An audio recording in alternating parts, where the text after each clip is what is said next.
Hermanos, muy buenas tardes. Bienvenidos a un miércoles más de la reflexión bíblica que tenemos de los Salmos de Esperanza. Me da mucho gusto saludarles, saber que están bien. También saber que estamos orando por algunos hermanos que están un poco enfermos. Les damos la bienvenida, no solamente a los miembros de nuestra iglesia Dios es Amor, sino que le damos la bienvenida a todas las personas que pues nos siguen, ¿no? Que están al pendiente de las transmisiones que tenemos como iglesia. Así que sean todos ustedes bienvenidos. Oramos constantemente al Señor para que a la distancia, a cada uno de nosotros, el Señor nos dé el consuelo, la paz, la confianza de su presencia en nuestras vidas. Así que, bienvenidos hermanos, vamos a iniciar rápidamente con esta reflexión del Salmo número 57. Voy a orar para empezar.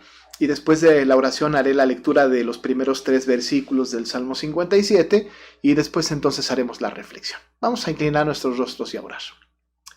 Padre, te damos muchas gracias por este tiempo que nos das de miércoles, como cada miércoles desde hace algunos meses, en donde hemos encontrado, Señor, riqueza profunda en tu palabra, consuelo, alimento, dirección, y nos sentimos nosotros privilegiados porque tenemos tu palabra. Padre, ayúdanos para que podamos distinguir con claridad tu voluntad en medio de tu palabra y que sepamos hacia dónde quieres que nosotros vayamos. Bendice a cada uno de mis hermanos que están ahí viendo y escuchando y que cada uno, Señor, entienda y sepa que tú eres el Dios protector, el Dios que refugias a todos tus hijos. Padre, gracias. Gracias por este tiempo. Lo ponemos en tus manos ahora en el nombre de Jesús. Amén. Bien, hermanos, vamos a seguir adelante con estas reflexiones de los salmos de esperanza. Hemos reflexionado sobre muchos salmos, ha sido muy bueno, ha sido muy edificante. Hemos aprendido algunas cosas nuevas, otras las hemos recordado, pero no hay duda, aun y cuando hayamos pasado por un salmo muchas veces y que lo hayamos estudiado muchas veces y que lo hayamos también analizado y oído en la predicación muchas veces, siempre cobra un nuevo sentido para nosotros. Hoy quisiéramos concentrarnos en los primeros 3 versículos del Salmo número 57. De tal manera que voy a leer este texto y le voy a pedir que tenga atención a la lectura de esta palabra, de los 3 versos de este maravilloso Salmo. Dice el Salmo: Ten misericordia de mí, oh Dios, ten misericordia de mí, porque en ti ha confiado mi alma. Y en la sombra de tus alas me ampararé, hasta que pasen los quebrantos. Clamaré al Dios Altísimo, al Dios que me favorece. Él enviará desde los cielos y me salvará de la infamia del que me acosa. Hasta ahí la palabra del Señor. Hemos dicho en el pasado que tenemos que tener una lectura correcta de los salmos. Aun y cuando nosotros tenemos una versión en español, una traducción, la verdad de las cosas es que en el idioma original, es decir, en el hebreo, cada salmo que se lee, cada salmo que está escrito, parte del salterio, son salmos que en su mayoría se cantan y que además tienen cierta métrica, cierto ritmo. No están escritos en prosa, pero están escritos la mayoría en verso. De tal manera que estos salmos pertenecen a este género literario de la poesía. Siendo poesía, tiene una gran cantidad de figuras del lenguaje, figuras que tenemos que empezar a distinguir a partir de la experiencia de quien escribe. De todas maneras, estos salmos son ricos en este tipo de ilustraciones, en este tipo de símbolos que nos alimentan, que nos dirigen y que además nos dejan ver a este Dios portentoso que en medio de las dificultades más difíciles de los hombres de Dios, particularmente de David, podemos encontrar nosotros alimento en estos salmos. La poesía no solamente tiene como propósito tener una riqueza en nuestro oído y tener una especie de sabiduría oculta, sino que la poesía bíblica tiene para nosotros un mensaje muy esperanzador acerca del Dios Todopoderoso. Y como dice este salmo, en una conjugación de los nombres de Dios, del Dios Altísimo, del Dios Soberano. Así que nosotros encontramos en estos salmos mucha riqueza. Usted sabe, porque lo hemos dicho en algunas otras ocasiones, cuando en un salmo aparece la palabra Selah, que está en estos salmos, al final del versículo número 3, al final del versículo número 6 y al final, y ya después al final termina, pero hay dos Selah, son pausas, es como un interludio, de tal manera que se lee la primera parte y luego hay una pausa, un interludio, que significa para, medita lo que acabas de leer y luego entonces continúa. Parece ser entonces que esto Selah tiene que ver con estas pausas, con este ritmo que tiene el Salmo y que la riqueza que tiene nos hace a nosotros, pues experimentar la mano poderosa de nuestro Dios en el consejo santo. Así que nosotros estamos ante este tipo de literatura poética, maravillosa y de mucho aprendizaje. ¿Qué vemos en este Salmo? Este Salmo tiene un contexto histórico importante, este Salmo tiene una historia importante. Recién hace algunos miércoles atrás, quizá un par de meses, reflexionábamos sobre el Salmo 56. Ahora estamos ante el Salmo 57. Ambos salmos empiezan de la misma manera. Ten misericordia de mí. Tenemos nosotros un salmo maravilloso que data de una experiencia de David. Muchos de los salmos tienen como contexto experiencias de David. Algunas experiencias de David las tenemos reflejadas en los salmos antes de que él fuera rey, durante el tiempo que estaba, por ejemplo, con Saúl y luego en la persecución que Saúl tiene para con él. Algunos otros posiblemente fueron durante su reinado y algunos más fueron también durante su exilio, durante la persecución de su hijo Absalón, mientras él estaba como rey. Es decir, 3 tiempos importantes y algunos de los salmos, la mayoría de los salmos de David, están acomodados de esta manera. No cronológicamente los vemos alrededor de libros de los salmos, pero tienen características particulares en donde tiene que ver una historia pasada con el escrito de este salmo. Así son los poetas. Los poetas escriben sus experiencias, lo que hay en su corazón, lo que hay en su mente, las experiencias que viven, y David no es de excepción. David va a escribir inspirado por el Espíritu Santo, hombre conforme al corazón de Dios, sus experiencias y las va a traducir en experiencias con Dios. Es decir, analiza su propia experiencia, pide al Señor algunas cosas, pero por supuesto narra esta experiencia que tiene con Dios y cómo enfrenta las situaciones que él vive delante de Dios. Pero ¿cuál es el contexto? ¿En dónde estamos ubicados cuando hablamos de este salmo?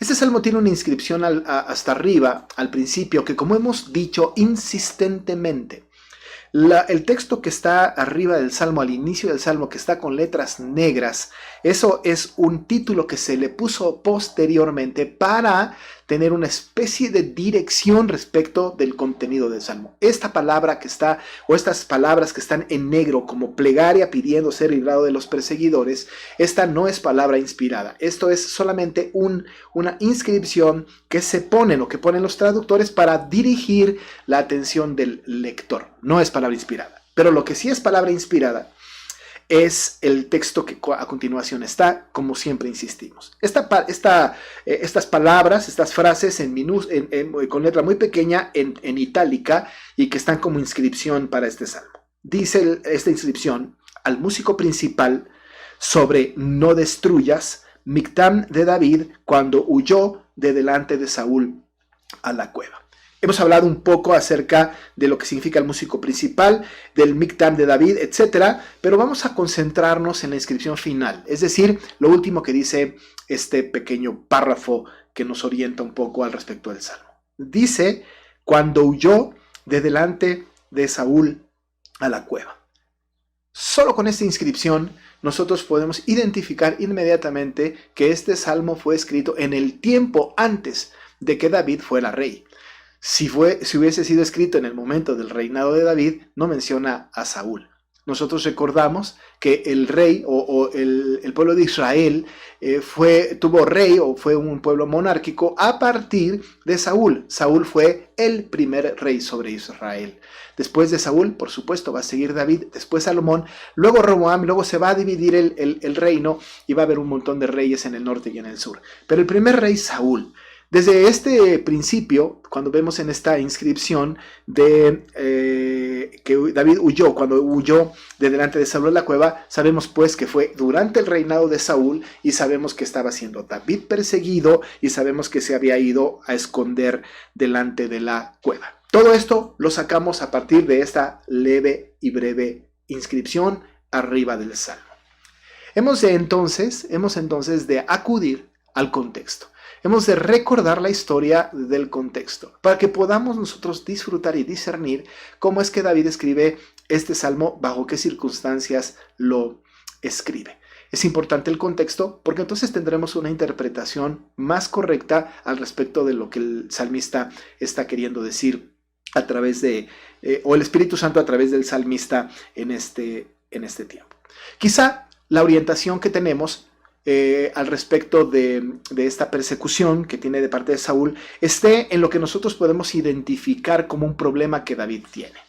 Si nosotros vemos el Salmo de manera más en conjunto, podemos distinguir, podemos discernir con cuidado en qué problemas estaba o cuál era la situación anímica y la situación por la que estaba pasando física en su vida David antes de ser rey.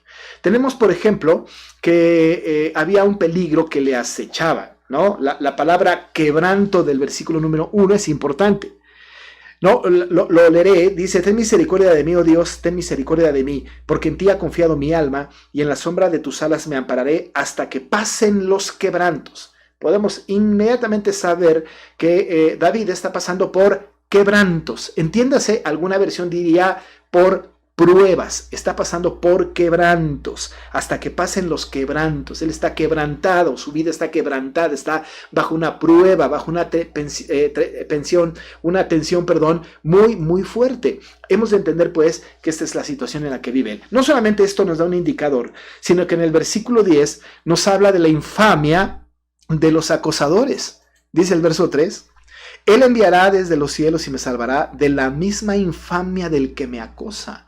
Había vituperio, había infamia de personas que lo perseguían. Y por supuesto, ahora que platiquemos un poco del contexto, nos vamos a dar cuenta de que verdaderamente había gente que le señalaba y que le infamaba y que entonces lo señalaba para perseguirlo y para dar noticias a Saúl del paradero de David que estaba huyendo.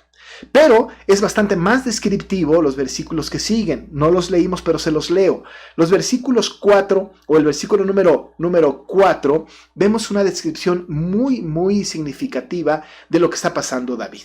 Él dice en este salmo, lo describe de una manera maravillosa: mi vida está entre leones. Evidentemente, tenemos que entender que esta es una figura del lenguaje. Ya hemos dicho, la poesía está llena de figuras del lenguaje. Es poesía. Hemos de entender entonces que verdaderamente no son leones los que están alrededor de David, sino personas, circunstancias que como leones fieros están a su alrededor. Dice además: estoy echado entre hijos de hombres que vomitan llamas. Y continúa: sus dientes son lanzas y saetas, y su lengua espada aguda. Y podemos pensar que cuando él habla de la infamia de los que me acosan está todo esto involucrado, porque la infamia de quienes los acosan son como leones. Están echados entre los hijos de los hombres que vomitan llamas, sus dientes son lanzas y saetas y su lengua espada aguda. ¿Se imagina? Esa es la descripción que David nos da acerca de lo que está pasando en medio de su persecución, en medio de lo que está viviendo. Y claro, él está experimentando esto. Y lo pone de una manera poética. Y lo pone de esta manera para que podamos nosotros distinguir la metáfora y poder saber la intensidad de lo que le está pasando.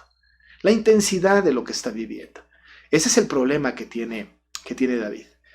Pensaba yo esta mañana, cuando escribía el devocional que mandé esta mañana, en este texto, estaba pensando que nosotros, por ejemplo, hoy día estamos pasando por una situación muy compleja, ¿no? Difícil, ¿no es cierto? En realidad no tenemos a una persona que nos esté persiguiendo.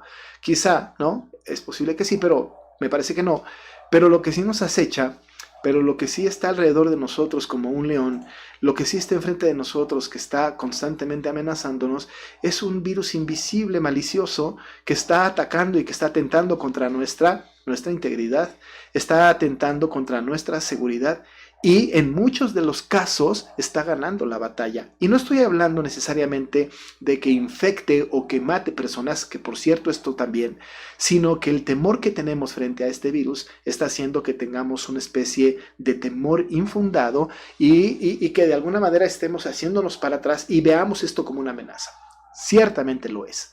Ciertamente tenemos que tener cuidado. Pero ante esta circunstancia venimos a la Escritura y buscamos qué hacen los hombres de Dios cuando se encuentran en esta condición. Platiquemos un poco acerca de lo que está pasando, con David, en el contexto de este maravilloso salmo. El contexto lo encontramos en 1 de Samuel, particularmente en los capítulos 21 y 22. Esos acontecimientos que David vivió después de haber dejado a su amigo, hijo de Saúl, Jonatán. Después de haberlo dejado a él ya había expresado en el capítulo número 20 de 1 de Samuel, verso 3, que solamente había un paso entre él y la muerte. Él sabía que de un momento a otro iba a morir, que había solo un paso. Él se sentía con la inminente muerte. Y ahora, la inminente muerte de David no tenía que ver con un virus, nosotros ahora sí.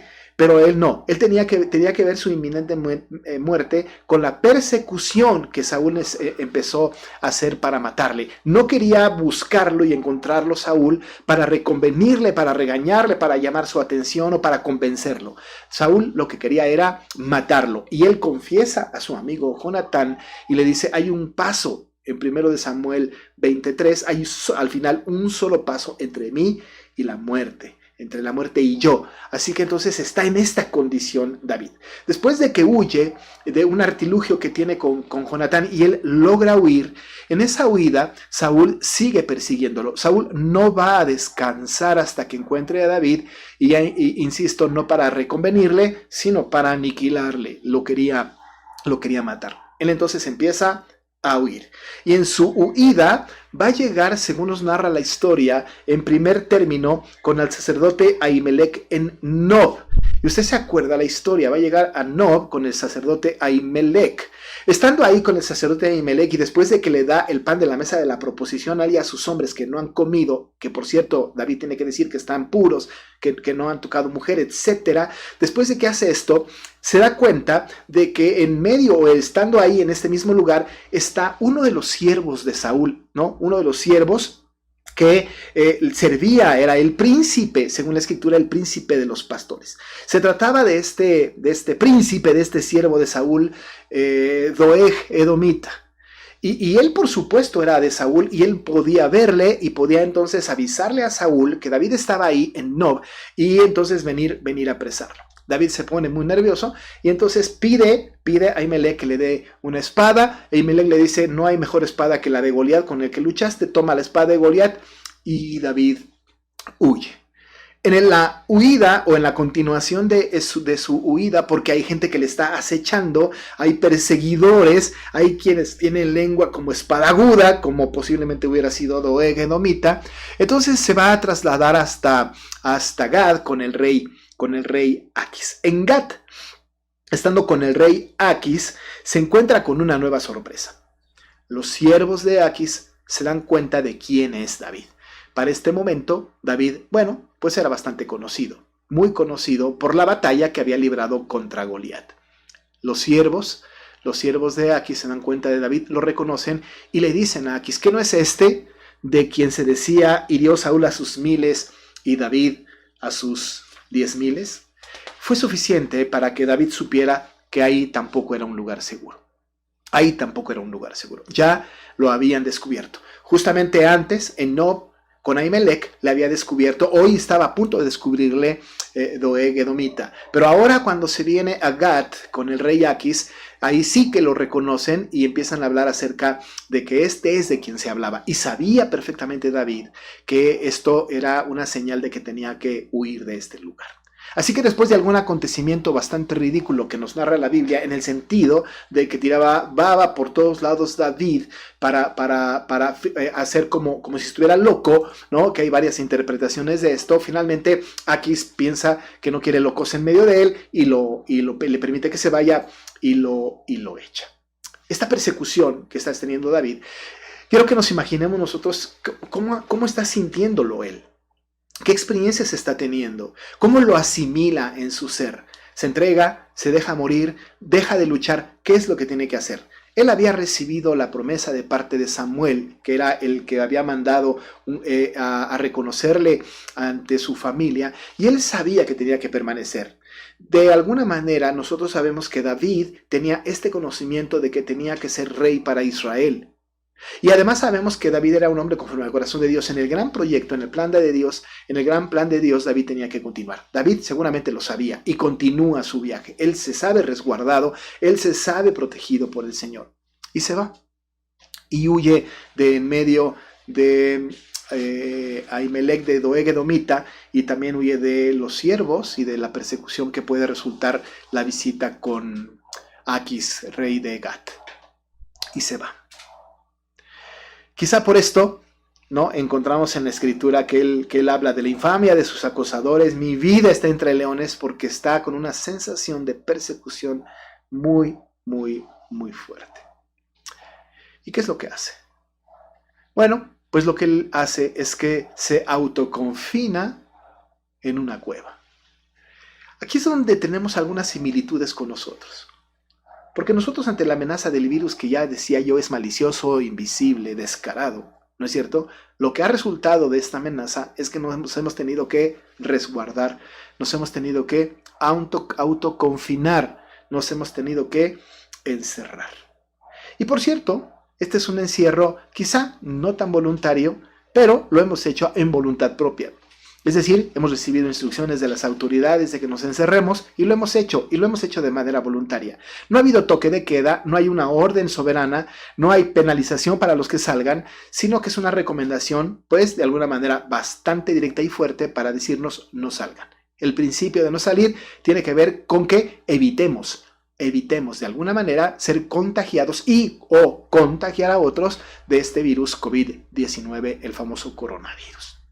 Nosotros también nos autoconfinamos. Estamos metidos en la casa. David se metió en una cueva.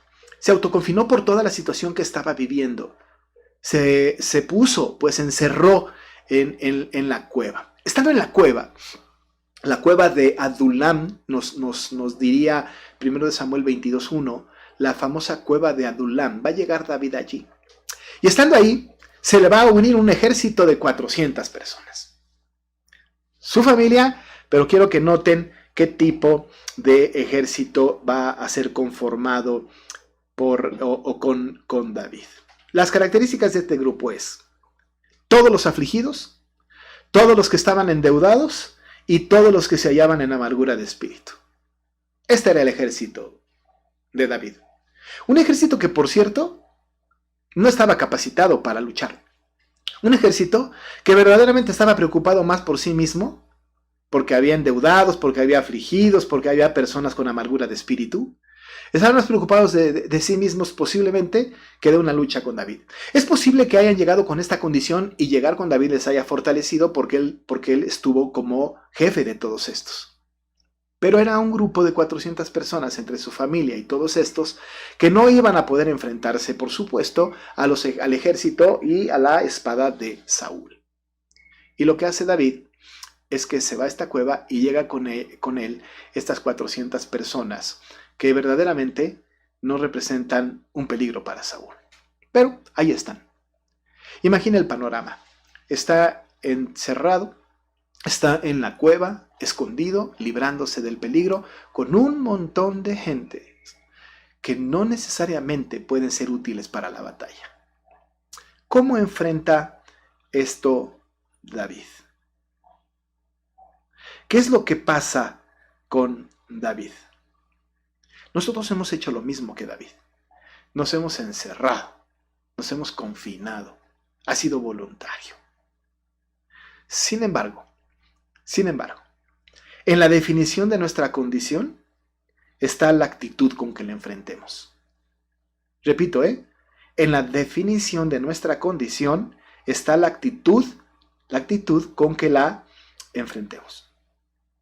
Si nosotros, por ejemplo, decimos que estamos encerrados, confinados, guardados y en algunos casos hasta encerrados, si esta es la concepción que tenemos de nuestra condición, entonces el resultado, amados hermanos, obvio es desesperación, ansiedad, desamparo, enojo, impaciencia, etcétera, etcétera, etcétera.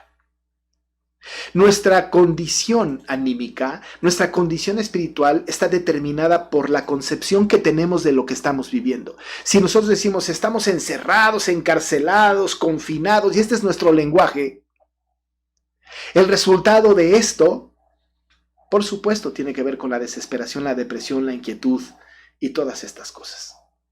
Y todas estas cosas. No quiero decir, por cierto, con esto que depende de cómo nosotros nombremos con nuestra boca una condición es que atraemos algún tipo de mal. Yo no creo en la ley de la atracción. Yo no creo en que lo que se declara se atrae. No, por supuesto que no. Pero sí creo que la actitud con la que enfrentamos las cosas y cómo las concebimos determina cómo reaccionamos. Y si nosotros nos quejamos y decimos es que estamos encerrados, estamos confinados, estamos encarcelados, entonces, claro, por supuesto, en esta condición entonces vamos a estar deprimidos, angustiados, vamos a estar en una situación de desamparo, de enojo, de incertidumbre. Muchas personas viven así. He escuchado a muchos decir, ya no aguanto este confinamiento, este encierro. Pero David no pensó así. Cuando David huyó del problema y se fue al autoencierro, se fue al autoconfinamiento, él no le llamó a esto o no concibió esto como un encierro que le trajera depresión, angustia. Él lo vio como una oportunidad de resguardarse bajo la sombra de las alas del Dios Altísimo. En la manera en como él lo menciona, podemos entender la actitud que tiene. Él le llama a su encierro, a su autoconfinamiento, refugio. Le llama de una manera muy preciosa. Fíjese cómo lo dice. Versículo 1. Ten misericordia de mí, oh Dios, ten misericordia de mí, porque en ti ha confiado mi alma, y en las sombras de tus alas me ampararé. La expresión porque en ti ha confiado mi alma, en la Biblia de las Américas, dice, en ti se refugia mi alma. David no tenía esta condición como un encierro, confinamiento, encarcelamiento. Esta oportunidad él la llamó como refugio, como amparo,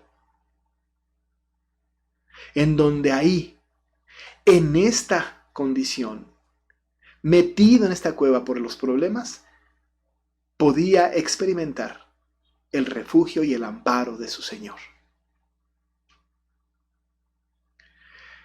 Y él le dice a Dios, ahí, en ese lugar, encerrado, ten misericordia de mí, oh Dios, porque en ti ha confiado mi alma. Y en este refugio, él ve la cueva, no como un lugar hostil para él, no como un lugar que ya no aguanta más, sino que la interpretación que David tiene de esta cueva es la sombra de las alas del Señor. Porque él dice, y en la sombra de tus alas me ampararé. Es una figura de lenguaje, por supuesto. Dentro o fuera de la cueva es una figura de lenguaje que habla del cuidado paternal, providente, protector del Señor. Pero en la condición en la que se encuentra en la cueva, por supuesto que la cueva representa un lugar de refugio. La cueva representa las alas del Señor con que Él se amparaba.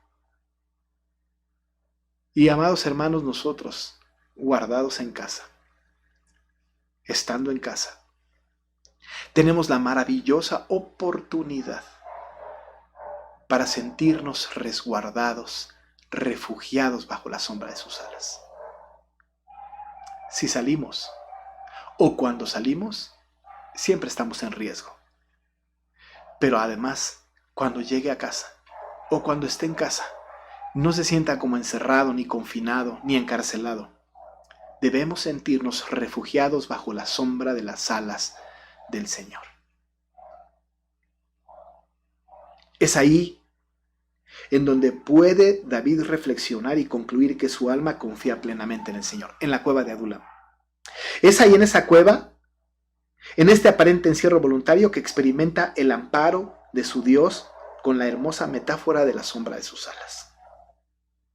Es durante esta circunstancia de la cueva que puede llamar al Dios Altísimo y concluir que es Él quien le favorece y que será ese portentoso Dios quien le salvará de la infamia de quien le acosaba. Es ahí, en ese lugar, en ese encierro, en ese confinamiento. Para Él, refugio y amparo. Muchos peligros tenía David. Muchos. Pero él iba a permanecer ahí. ¿Cuánto tiempo? Nosotros nos preguntamos hoy, ¿cuánto tiempo más? ¿Cuánto tiempo?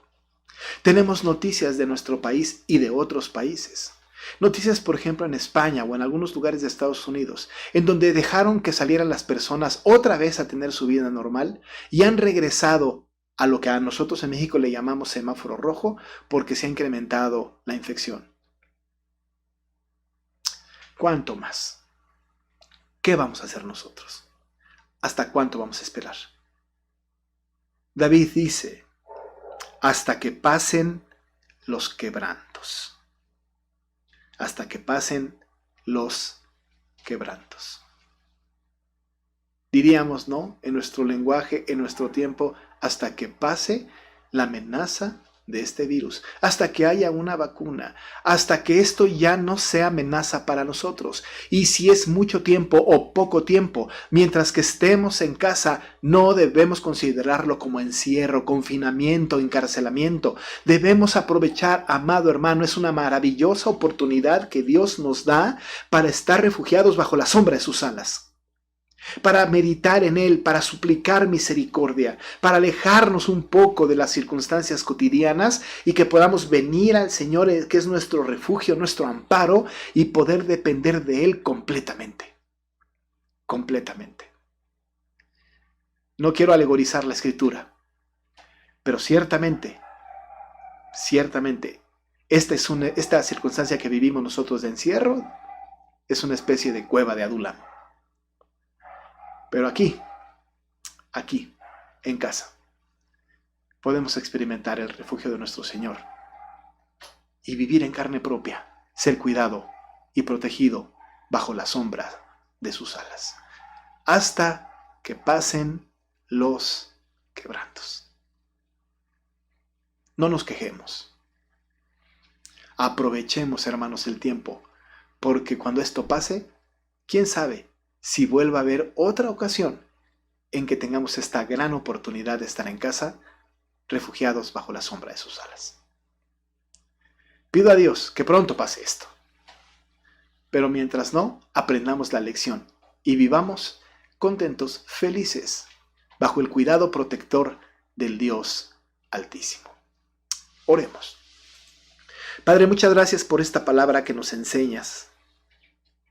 Este maravilloso salmo, esta historia tan interesante que nos muestra cómo David se fue a meter a un encierro, a una cueva, y ahí, en ese autoconfinamiento, él lo percibe como un refugio, como un amparo. Clama a ti, pide a ti, pero en medio de esta situación, él sigue considerándose cuidado bajo la sombra de tus alas, bajo tu amparo, bajo tu cuidado. Y seguiría ahí hasta que pasaran los quebrantos. Gracias, Señor. Gracias por tu palabra. No permitas que nosotros nos quejemos de esta condición, sino que la aprovechemos para estar en comunión contigo, nosotros y nuestra familia. Gracias, Padre, por este tiempo de reflexión breve. Lo agradecemos en el nombre de Jesús. Amén. Pues, amados, esta es la reflexión del miércoles del Salmo, el Salmo número 57. Le deseo buenas noches. Anhelo que esté bien. Seguimos orando por sus necesidades. Ore por las nuestras. Le doy muchas gracias a Dios por su vida y por la oportunidad que tenemos de reflexionar su palabra. Buenas noches y hasta luego.